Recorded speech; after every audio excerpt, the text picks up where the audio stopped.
nak pergi ke Physio Energy. Mana entah.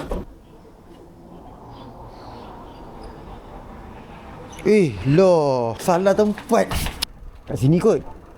Pula lah, salah tempat pula. Assalamualaikum. Apa khabar? Khabar baik. Apa khabar? Itulah, kita akan berbuat. Cun. Ya. Dia cikgu punya keberkatan ni kena penting bila dia sihat. Coach, ini sakit tekan. Oi, berbunyi terus. Ni, this one. So saya main layur dulu.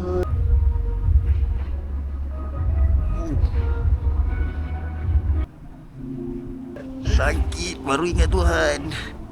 Scar tissue tu yang angin tu. Actually dia ni bukan saja mengurut, dia pun bagi aku knowledge baru jugalah. Sebenarnya lepas habis surutan tadi pun kita orang ada belajar macam mana untuk aktifkan masa, buat PNF. Solid lah dia ni, memang solid lah. Korang kalau nak datang, korang check dekat ruangan caption.